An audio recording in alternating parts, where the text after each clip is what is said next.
Dios les bendiga, quien le habla de su amigo y hermano Saúl Rivera, un día más.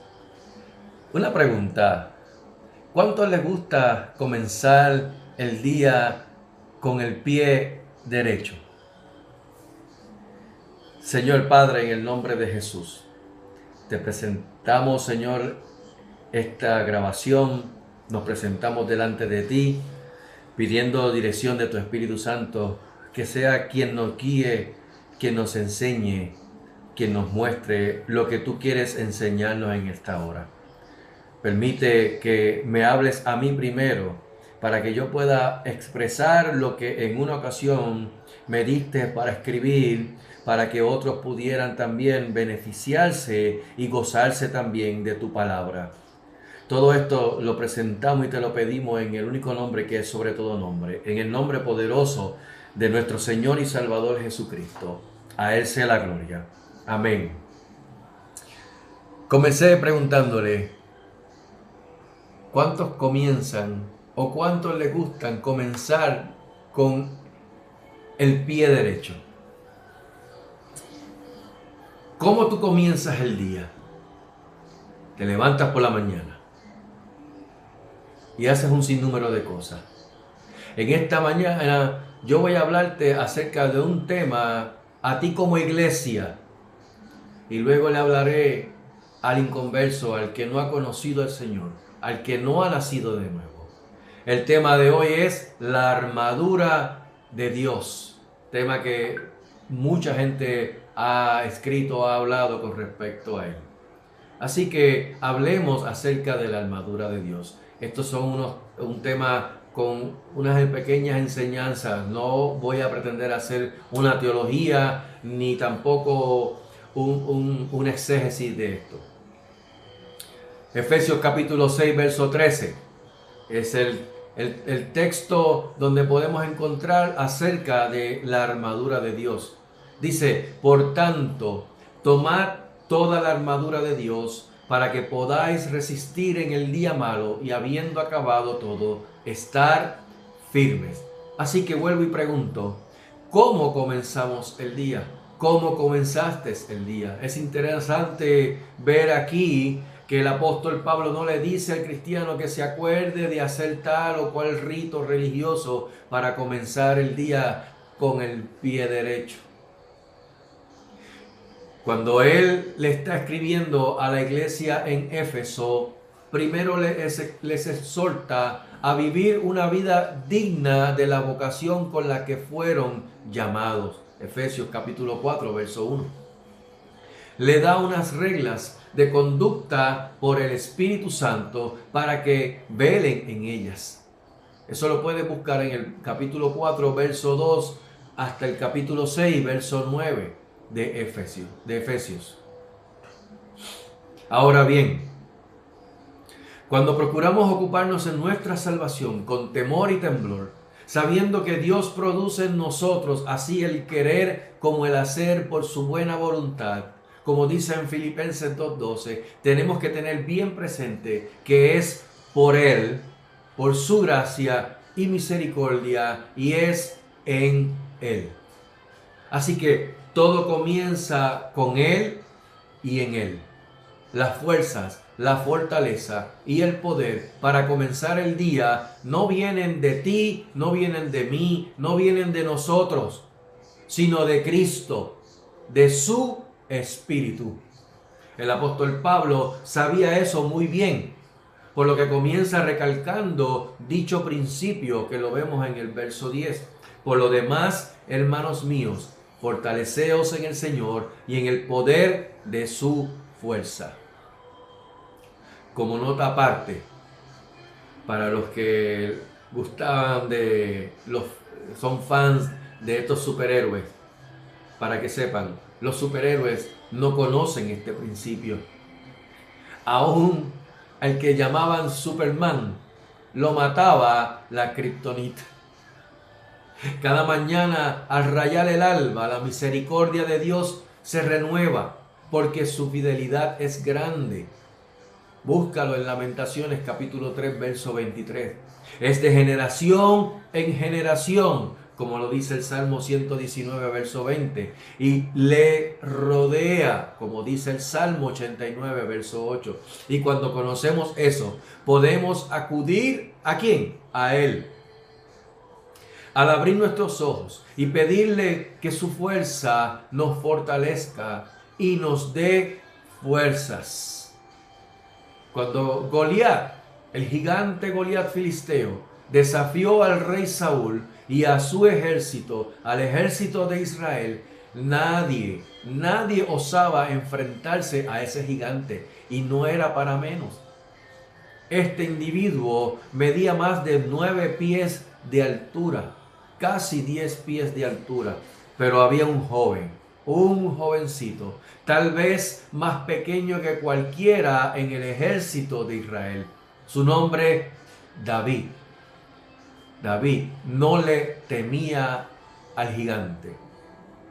Procuró enfrentarse al gigante, solo que Saúl le detuvo, pero para vestirlo con su armadura. Sería lógico pensar como Saúl, si nuestra vista fuera carnal y no fuera espiritual. En otras palabras, pensar como niños, sin madurez espiritual. Primera de Corintios capítulo 13, verso 11, dice: cuando yo era niño, hablaba como niño, pensaba como niño, juzgaba como niño, mas cuando fui ya hombre, dejé lo que era de niño. David, a pesar de su corta edad y tal vez de su tamaño, sabía en quién y de quién venía su fuerza. Búscalo en 1 Samuel 17, verso 37 al 40. Saúl le pone su armadura real a David, pero David no podía con ella y se la quita rápido. Toma su callado en su mano. Salmo 23, verso 4. Tu vara y tu callado me infundirán aliento. Iglesia, no intentes salir al campo de batalla con otra armadura que no sea la que Dios te dio a ti. Así que comencemos. Número 1. Estad firmes. Ser firmes es estar bien sujeto, ser constante, ser estable, que no cambia. El apóstol Santiago en su carta alerta al cristiano a no ser de doble ánimo, pues sería inconstante en su caminar. Sería como el vaivén de las olas del mar. El hombre de doble ánimo es inconstante en todos sus caminos. Otra postura de firmeza es en cuanto a cómo enfrentarnos a nuestros problemas o a nuestras situaciones. Sería imprudente e ignorante de mi parte buscar enfrentarme a los problemas y a los desafíos sin el consentimiento y la guianza de Dios. Isaías 57 dice: porque Jehová el Señor me ayudará, por tanto no me avergoncé. Por eso puse mi rostro como un pedernal y sé que no seré avergonzado. El profeta puso su rostro como pedernal. En otras palabras, su rostro lo puso como un cuarzo, duro como piedra, resistente. Observemos al apóstol Pedro. Él insta al cristiano a resistir en la fe al adversario, el diablo. Pero antes, el cristiano debe hacer algo. Antes de hacer eso, humillarse bajo la poderosa mano de Dios. Por otro lado, Jesús, cuando ya era el momento de su partida, afirmó su rostro, erguió su cabeza al blanco, Jerusalén. Nada ni nadie haría cambiar su propósito. Estaba firme en su postura de ir a Jerusalén. Número 2. Ciñe tus lomos con la verdad. ¿Cuál verdad? Para el mundo, la humanidad ofrece una verdad social o humanista. La psicología ofrece una verdad psicológica. La filosofía ofrece una verdad filosófica. La ciencia ofrece una verdad científica. La medicina ofrece una verdad médica. La economía ofrece una verdad económica y financiera. En fin, Todos creen tener sus verdades según sus conocimientos. Pero vayamos al principio de todo. Génesis 1:27. Y creó Dios al hombre a su imagen. A imagen de Dios lo creó. Varón y mujer lo creó. Cristo, enseñándole a sus discípulos que Él y el Padre uno eran, les dijo, Jesús les dijo, yo soy el camino y la verdad y la vida. Nadie viene al Padre sino por mí. Juan 14:6. Cuando nos amarramos a la verdad, esto es, a Cristo, cuando nos amarramos primero a Cristo, la carga es más ligera. Su yugo es fácil y ligera su carga. Por otro lado, y no menos importante, la verdad te hace libre. Y conoceréis la verdad, y la verdad os hará libres. Juan 8:32. Pasemos al número 3. Coraza de justicia. ¿De cuál justicia se habla? El cristiano ya es justificado por la fe en Cristo, sí o sí. Entonces, no se trata de la justicia de Dios para salvación en el cristiano, sino más bien en la conducta del cristiano. El simple hecho de saber o de haber sido justificado por la fe en Cristo debe producir en nosotros obras de justicia. En el ambiente social y político, existe lo que se conoce o lo que conocemos como un código de ética, que no es otra cosa que un conjunto de normas que regulan el comportamiento de la persona, tanto en una empresa como en una organización. Por lo que el apóstol Pablo insta a tener una vida ética, que seamos justos con el prójimo, para que la justicia de Dios se manifieste cuando sea debido. Número 4, el Evangelio de la paz. Jesús en el Sermón del Monte dio a conocer que los pacificadores, los que procuran llevar la paz, eran dichosos, felices, bienaventurados y serían llamados hijos de Dios. Pero esto no es por llevar o procurar la paz que el mundo ofrece, sino la de Él. Suena un poco contradictorio o paradójico la paz como una armadura de guerra, pero en una guerra espiritual, el cristiano no está para destruir las almas, sino para restaurarlas. Veamos cómo Jesús le dijo a sus discípulos cuando procuraron entrar a una aldea y no lo dejaron entrar, y ellos profirieron palabras que resultarían hirientes al oído, con pensamientos de destrucción. Porque el Hijo del Hombre no ha venido a perder las almas de los hombres, sino para salvarlas. Y se fueron a otra aldea. Esas fueron las palabras de Jesús. El Evangelio de Jesucristo produce paz. Paz física, emocional y espiritual. En todos los aspectos de nuestra vida, Cristo nos produce paz. Paz, la cual a su vez es reflejada en nosotros por su Espíritu Santo como la esencia misma. Puede buscarlos en el fruto de su Espíritu, que es amor, gozo, paz. No olvidemos que nuestros calzados no son para pisotear al ser humano, sino para conducirlos a la paz que solo Cristo te da. Número 5. El escudo de la fe. El ser humano procura tener fe en muchas cosas. Si le pregunta si tienen fe, todo el mundo dice, yo tengo fe. Dicen tener fe en su intelecto, en sus conocimientos, en sus razonamientos, en sus empresas, en productos y hasta en sus líderes. Cosas que en cierta manera no es malo, pues determina cierta seguridad y esperanza.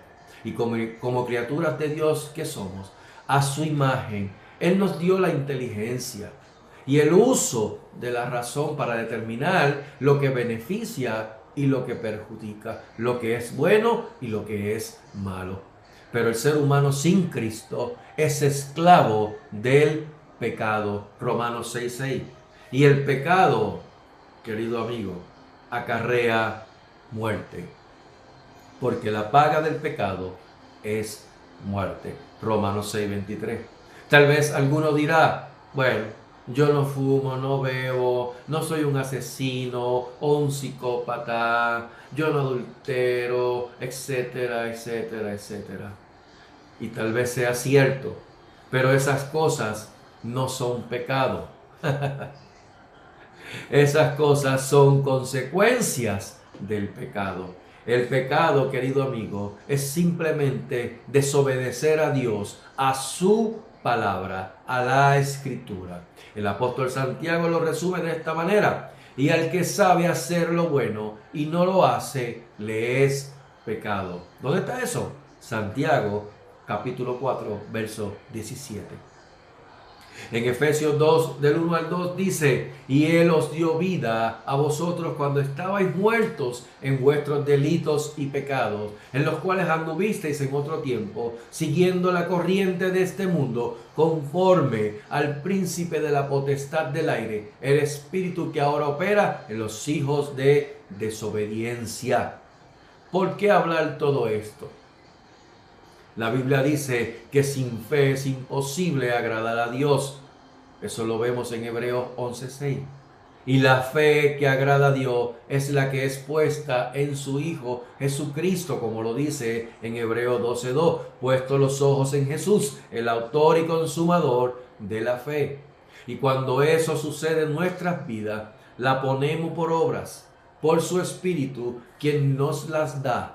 Pues es su esencia, es parte de su fruto. Cuando dice que el fruto del Espíritu es que amor, gozo, paz, paciencia, benignidad, bondad, fe. Por consiguiente, manifestamos su fe. De lo contrario, sería una fe muerta.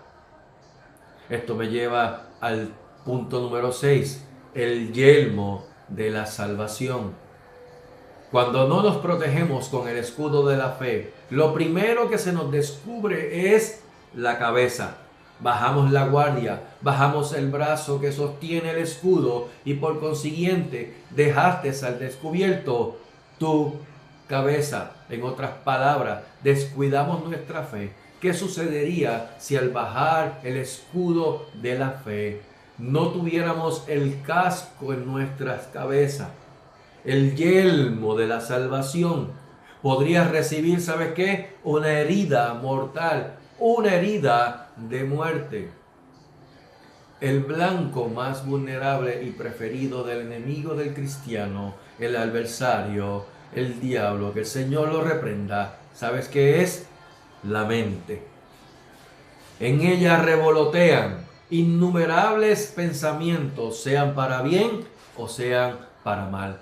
Es por eso que el apóstol Pablo en su carta a los Efesios, conociendo toda estrategia para desarticular al enemigo mediante Jesucristo, les exhorta al cristiano, a ti, querido amigo que naciste de nuevo, y a mí, a renovarse en el espíritu de vuestra mente.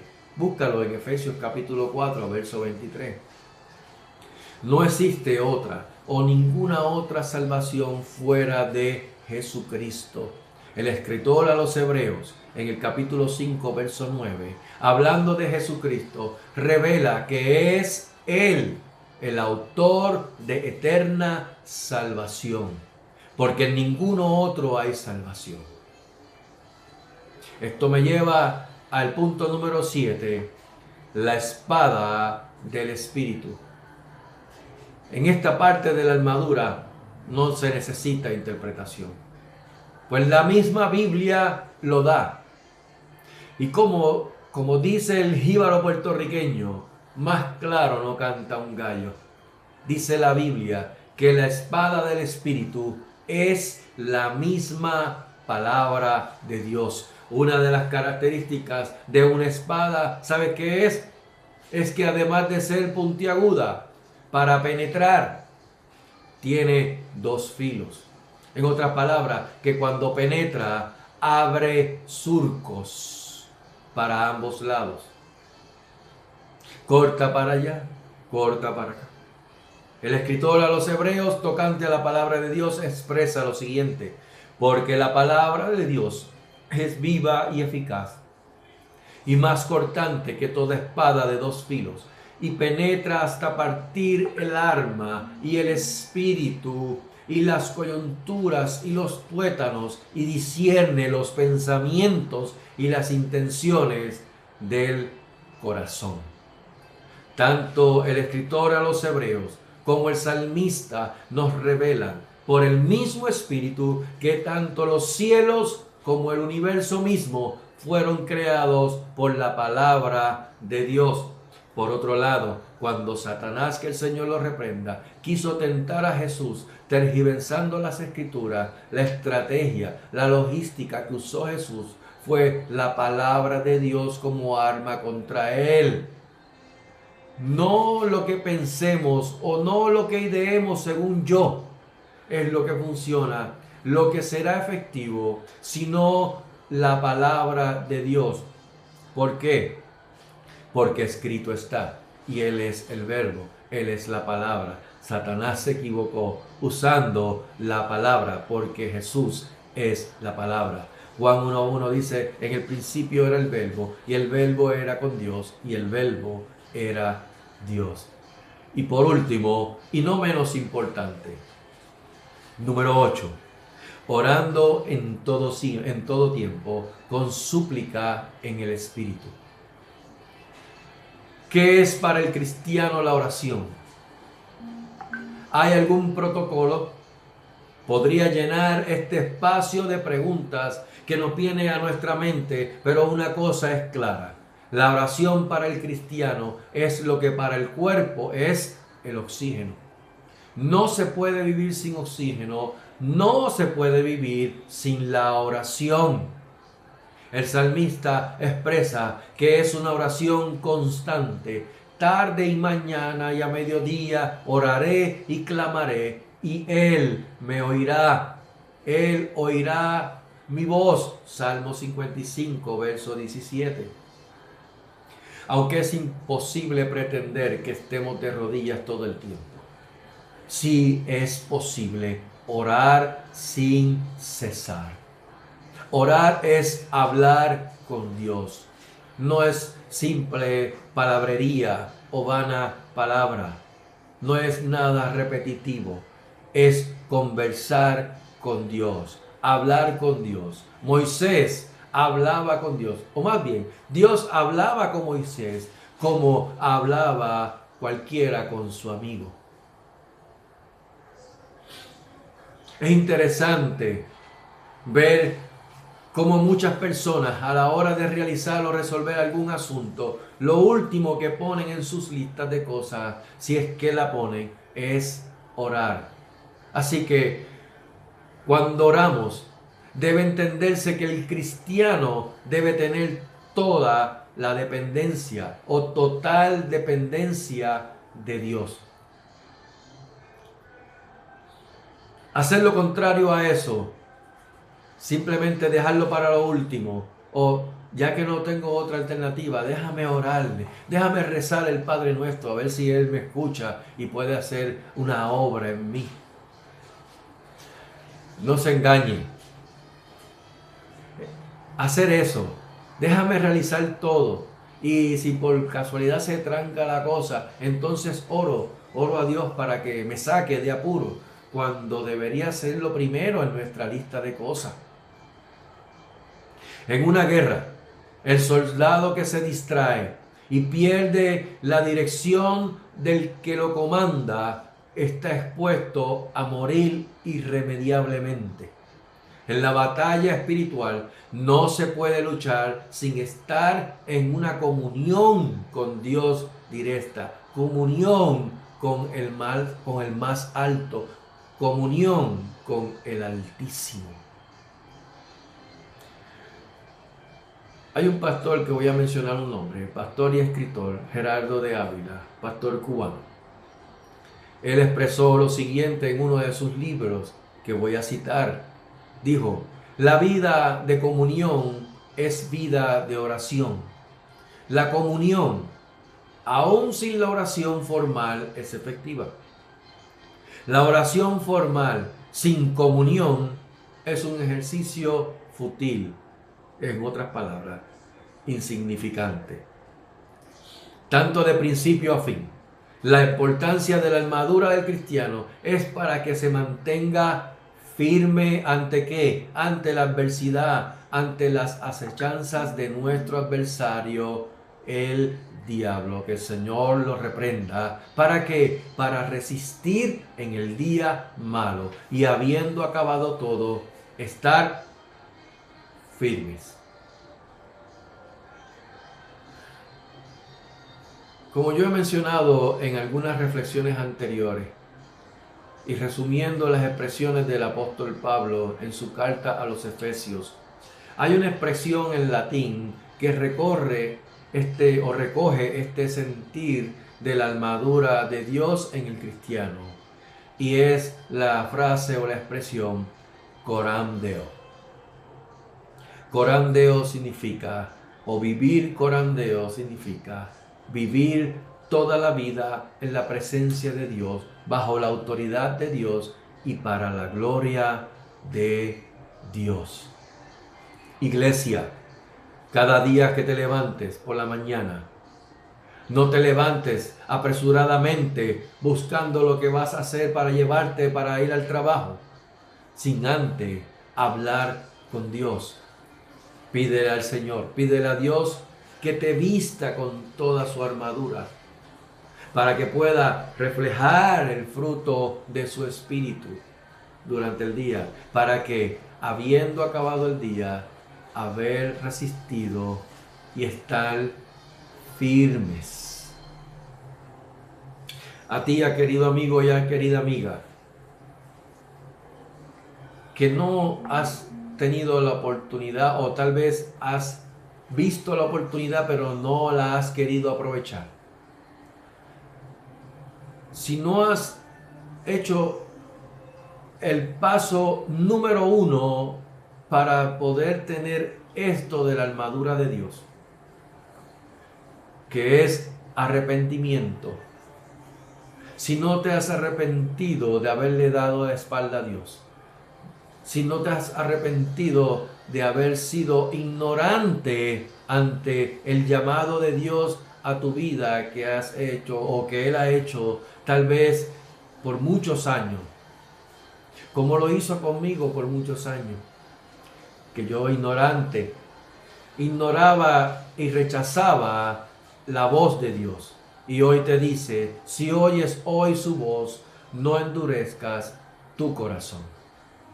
¿Qué te toca a ti? Mira lo que el Señor te dice en esta hora, querido amigo y querida amiga. Hechos capítulo 17, verso 30. Pero Dios, habiendo pasado por alto los tiempos de esta ignorancia, ahora manda a todos los hombres en todo lugar a que se arrepientan, por cuanto ha establecido un día al cual juzgará al mundo con justicia, por aquel a quien designó con haberle levantado de entre los muertos. ¿Quién es ese? Jesucristo. Cuando eso ocurre en tu vida, que hay una convicción profunda de pecado que te lleva a arrepentimiento, a ir en un corazón contrito y humillado delante de Dios, porque sabes que tú no puedes burlar a Dios. Cuando tú vas con un corazón contrito y humillado, créeme que la misericordia de Dios se mueve a favor tuyo, porque dice la Escritura, al corazón contrito y humillado, tú no despreciarás, oh Dios, jamás. Y cuando eso ocurre en tu corazón, en tu vida, va a producir un fruto apacible de justicia que va a provocar en ti una confesión, confesar a Jesucristo como tu Señor, porque ya entonces ya no vives tú, sino que Cristo vive en ti. Y de modo que si alguno está en Cristo, nueva criatura es, las cosas viejas pasaron, he aquí todas son hechas nuevas. Cuando eso ocurre, esa confesión, como dice en Romanos capítulo 10, verso 8 al 10, que dice, más, que dice, cerca de ti está la palabra, en tu boca y en tu corazón, que si confesares que Jesús es el Señor y creyeres en tu corazón que Dios le levantó de entre los muertos, serás salvo. Porque con el corazón se cree para justicia, mas con la boca se confiesa para salvación. Hoy es el día aceptable, querido amigo. Hoy es el día agradable al Señor. Nadie sabe si va a haber un mañana en su vida. Hoy es el día. Y Él te dice, si oyes hoy mi voz, no endurezcas tu corazón. Que Dios te bendiga y añada gracia sobre gracia. Amén. Amén.